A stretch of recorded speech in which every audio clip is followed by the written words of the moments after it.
بسم الله الرحمن الرحيم. الرحمن علم القرآن خلق الإنسان علمه البيان. الشمس والقمر بحسبان والنجم والشجر يسجدان والسماء رفعها ووضع الميزان ألا تطغوا في الميزان وأقيموا الوزن بالقسط ولا تخسروا الميزان والأرض وضعها للأنام فيها فاكهة والنخل ذات الأكمام والحب ذو العصف والريحان فبأي آلاء ربكما تكذبان خلق الإنسان من صلصال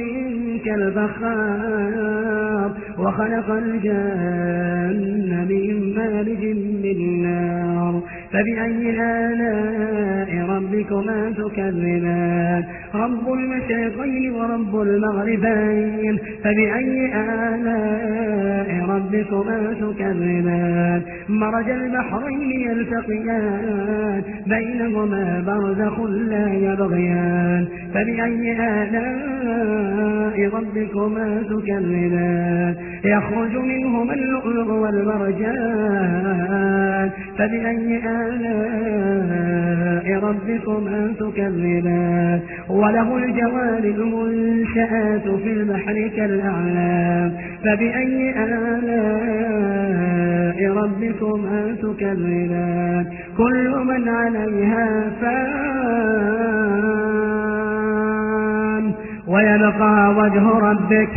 ويبقى وجه ربك ذو الجلال والإكرام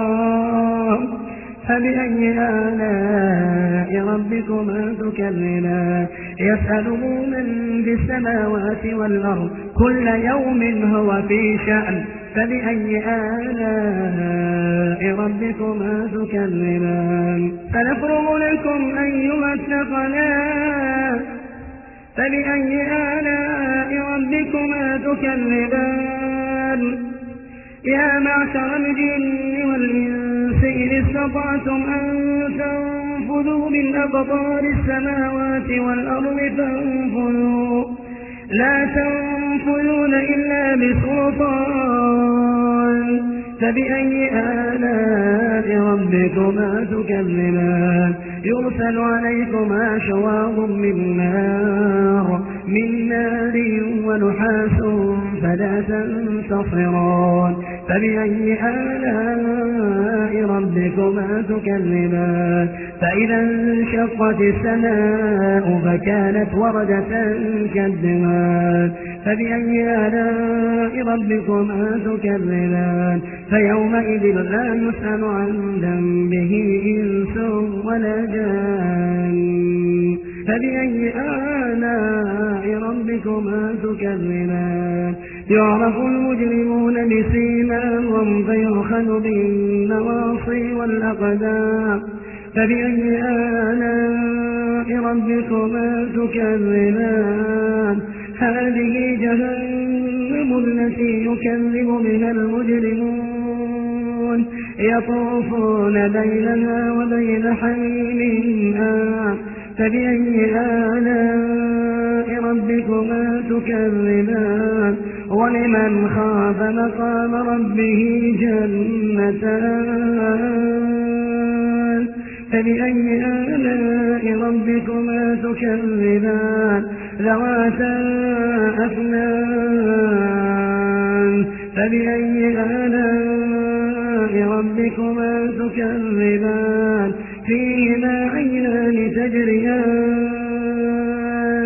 فبأي آلاء ربكما تكذبان فيهما من كل فاكهة زوجان فبأي آلاء ربكما تكذبان متكئين على فرش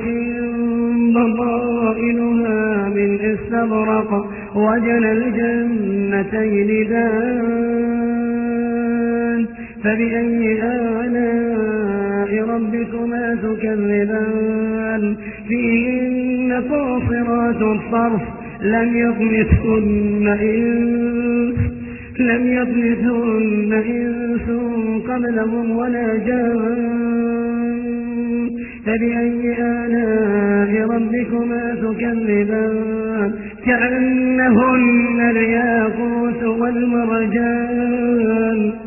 فبأي آلاء ربكما تكذبان هل جزاء الإحسان إلا الإحسان فبأي آلاء ربكما تكذبان ومن دونهما جنتان فبأي آلاء ربكما تكذبان مدهامتان فبأي آلاء ربكما تكذبان فيهما عينان نضاختان فبأي آلاء ربكما تكذبان فيهما فاكهة ونخل ورمان فبأي آلاء ربكما تكذبان